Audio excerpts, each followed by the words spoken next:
صلی علی نبینا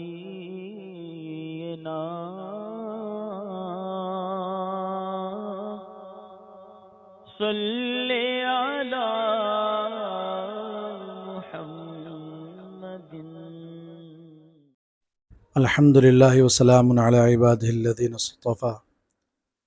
قال اللہ تعالی فی شان حبیبہ ان اللہ وملائکتہ یصلون علی النبی یا ایھا الذین آمنوا صلوا علیہ وسلموا تسلیما. اللہم صل علی سیدنا ونبینا وشفیعنا وحبیبنا ومولانا محمد وعلی آلہ واصحابہ بارک وسلم. صلاۃ وسلام علیک یا سیدی یا رسول اللہ صلی اللہ تعالی علیہ وسلم. اعوذ باللہ من الشیطان الرجیم. اللہ کی پناہ شیطان مردود سے. بسم اللہ الرحمن الرحیم. اللہ کے نام سے شروع جو بہت مہربان رحمت والا. کیف تکفرون باللہ وکنتم امواتا فاحیاکم ثم یمیتکم ثم یحییکم ثم الیہ ترجعون. صدق اللہ العظیم. بھلا تم کیوں کر خدا کے منکر ہوگے؟ تم کیسے اللہ کے منکر ہو سکتے ہو؟ حالانکہ تم مردہ تھے تو اس نے تمہیں پیدا کیا، پھر وہ تمہیں موت دے گا، پھر تمہیں زندہ کرے گا، پھر اسی کی طرف تمہیں لوٹایا جائے گا.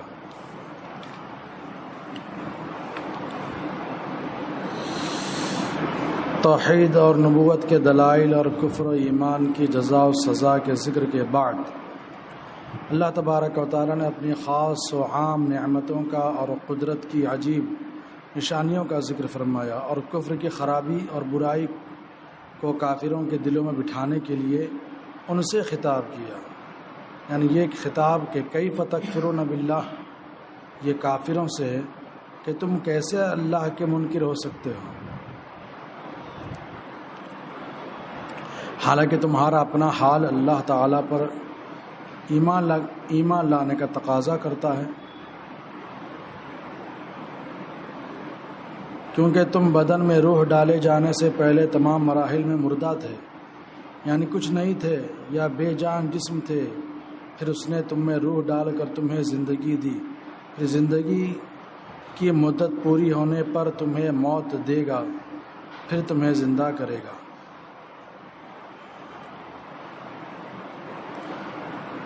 اللہ تبارک و تعالیٰ نے کافروں سے خطاب فرمایا کہ کیف تکفرون باللہ، تم اللہ کا انکار کیسے کر سکتے ہو جبکہ تمہیں خود اللہ نے زندگی دی. تم پہلے مردہ تھے، اللہ نے تمہیں زندگی عطا فرمائی. اور اللہ تبارک و تعالیٰ کی یہ ایسی نشانی ہے زندگی دینا، موت دینا، کہ اس کے علاوہ اور کوئی نہیں کر سکتا، اور کوئی مخلوق زندہ نہیں کر سکتی کسی کو موت نہیں دے سکتی. کوئی کتنا ہی بڑا ہو جائے، شہرت کے اعتبار سے، مال و دولت سے کتنا ہی بڑا ہو جائے، لیکن وہ اپنی مال و دولت کی بنیاد پر، اپنی شہرت کی بنیاد پر، اپنی عزت کی بنیاد پر زندگی تو نہیں دے سکتا. آپ دیکھیں فرعون جو ہے، اس کو اللہ تبارک و تعالی نے سلطنت عطا فرمائی، تو اب وہ اس کے گھمنڈ میں اپنے آپ کو رب باور کرانے لگا، اور لوگوں سے کہنے لگا کہ تم لوگ میری عبادت کرو، میں تمہارا خدا ہوں. کس بنیاد پر یہ کہا تھا؟ اس بنیاد پر کہ اس کو سلطنت حاصل تھی. حضرت ابراہیم علیہ نبینا علیہ الصلاۃ والسلام کا جب سامنا ہوا تو آپ نے اس سے فرمایا کہ تو رب ہے؟ اگر رب ہے تو میرا رب تو وہ ہے. یعنی کہ رب کی تو یہ شان ہوتی ہے جو سارے جہان کا خالق و مالک و رازق ہے، اس کی تو یہ شان ہے کہ وہ زندگی دیتا ہے اور موت دیتا ہے. تو رب ہے تو یہ کر کے دکھا. تو وہ کیسے کر سکتا تھا؟ کسی کو زندگی بخشنا تو اللہ تبارک و تعالیٰ کا خاصہ ہے. تو اس نے یہ کیا کہ جس کو سزا ہونے والی تھی، جس کو پھانسی ہونے والی تھی، اس کو پھانسی کے تختے سے اتار دیا، اس کو رہا کر دیا، اور جو بے قصور آدمی تھا اس کو پھانسی کے پھندے پر چڑھا دیا، اور کہنے لگا دیکھو یہ تو میں بھی کر سکتا ہوں، کہ وہ بے قصور آدمی تھا، اس کا کچھ قصور نہیں تھا، میں نے اس کو موت دے دی، اور جو مرنے والا تھا میں نے اس کو رہا کر دیا، یہ تو میں بھی کر سکتا ہوں۔ پھر حضرت ابراہیم علیہ السلام نے اللہ تبارک و تعالیٰ کی ایک اور بڑی نشانی کہ مخلوق اس سے عاجز ہے، اس کا تقاضا کیا، فرمایا کہ میرا رب وہ ہے جو مشرق سے سورج نکالتا ہے، اگر تو رب ہے تو مغرب سے سورج نکال کر دکھا۔ تو اس کے ہوش اڑ گئے، مبہوت ہو گیا۔ تو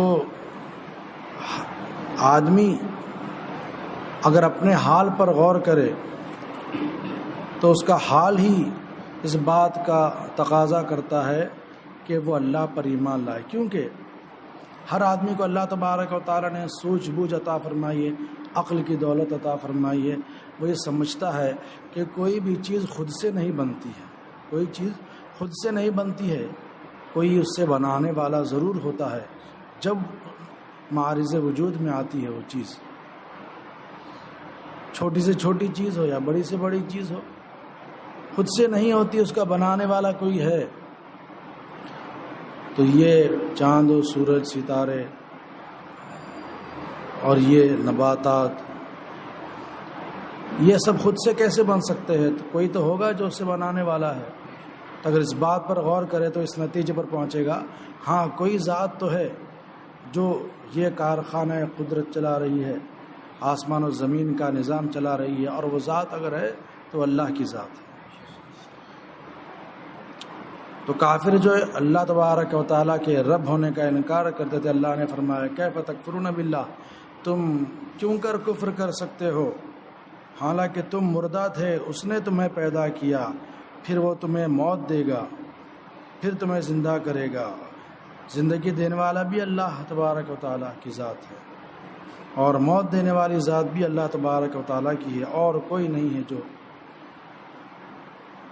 کسی کے بس میں نہیں ہے کہ کوئی کسی کو زندہ کرے۔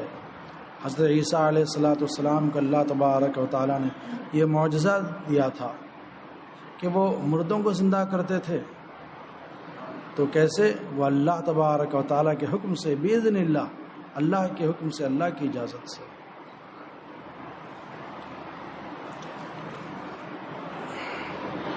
اور پھر زندگی اور موت، اور اس کے بعد پھر سے اٹھایا جانا، پھر سے اٹھایا جانا، یہ کب ہوگا؟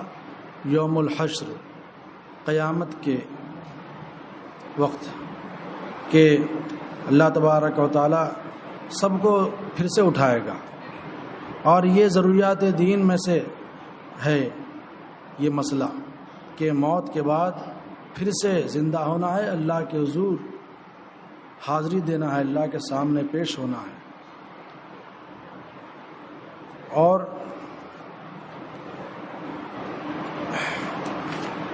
ایک جگہ اللہ تبارک و تعالیٰ ارشاد فرماتا ہے واضح طور پر، وَلَئِن مُتُّمْ أَوْ قُتِلْتُمْ لَإِلَى اللَّهِ تُحْشَرُونَ، اور اگر تم مر جاؤ یا مارے جاؤ تو تم سب اللہ ہی کے حضور جمع کیے جاؤ گے۔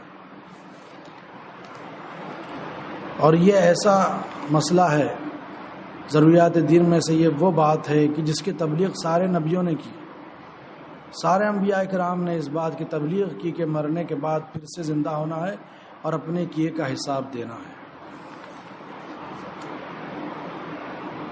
اور عقل بھی اس بات کا تقاضا کرتی ہے کہ کوئی ایسا وقت ہونا چاہیے کہ جس میں ہر ایک کو نیکی کا بدلہ ملے، ہر ایک کو اس کے گناہ کی سزا ملے، کیونکہ دنیا تو ایسی ہے نہیں کہ نیک آدمی کو اس کی نیکی کا بدلہ ملے اور گنہگار کو اس کے گناہ کی سزا ملے۔ کہ ہم دیکھتے ہیں کہ بہت سے ایسے ہیں جو پارسا ہے، اللہ تبارک و تعالیٰ کا ذکر کرتے رہتے ہیں، صبح شام اللہ کی عبادت میں لگے رہتے ہیں، مگر اس کے باوجود وہ غریبی میں ہے، تنگ دستی میں ہے۔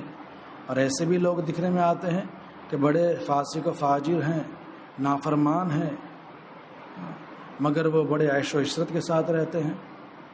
تو یہ دنیا تو وہ جگہ نہیں ہے کہ ہر ایک نیکی کا بدلہ اسے مل جائے، تو دارالعمل ہے۔ تو عقل بھی اس بات کا تقاضا کرتی ہے کہ دارالجزا بھی ہونا چاہیے۔ اللہ تبارک و تعالیٰ کی حکمت بالغہ بھی اس بات کی مقتضی ہے، اس بات کا تقاضا کرتی ہے کہ اس کے جو فرما بردار بندے ہیں ان کو ان کی نیکی کا بدلہ دیا جائے، اور جو نافرمان ہیں ان کو نافرمانی کا بدلہ دیا جائے۔ اور اسی لیے میدان محشر قائم ہوگا اور ہر ایک کو اس کی سزا دی جائے گی گناہ کی، اور جو نیکی کیا اس کو ہر نیکی کی جزا ملے گی۔ اور قیامت پر یقین رکھنا یہ وہ ہے عقیدہ کہ اس کی بنیاد پر آدمی گناہوں سے بچ جاتا ہے۔ آپ غور کریں، اگر آپ کے گھر میں کوئی مہمان آئے اور مہمان آ کر پھر چلا جائے اپنی ایک تھیلی چھوڑ کر جس کے اندر کافی کچھ خزانہ ہو، روپیے پیسے ہو، اب وہ چلا گیا، کہیں اس کا سراغ نہیں، نام و نشان نہیں، اور آپ کو کوئی دیکھنے والا بھی نہیں، آپ اسے چوری کر سکتے، اس کو ہڑپ سکتے، اپنے استعمال میں لا سکتے ہیں، تو کوئی وجہ نہیں ہے کہ آپ اس کو استعمال میں نہ لاؤ۔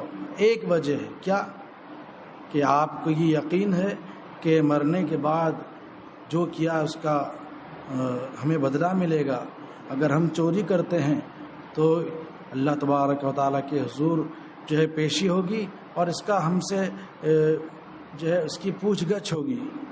تو آدمی جب اس بات کا یقین رکھے گا کہ ایک میدان محشر قائم ہوگا اور ہر نیکی کا بدلہ ملے گا اور ہر برائی کی سزا ملے گی، تو بندہ گناہوں سے بچ جائے گا۔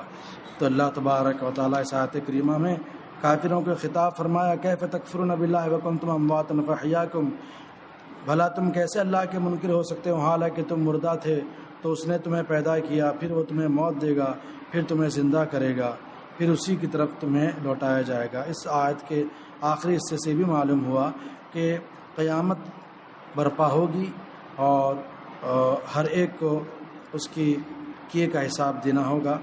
اللہ تبارک و تعالیٰ کی بارگاہ میں دعا ہے کہ ہم نے جو کچھ پڑھا کہا سنا کہیں کسی قسم کی کوتاہی سرزد سے معاف فرمائے، اسلام اور سنت پر زندہ رکھے، اسی پر ہمارا خاتمہ فرمائے۔ سبحانک اللہم و بحمدک لا الہ الا انت استغفرک و اتوب الیک برحمتک یا ارحم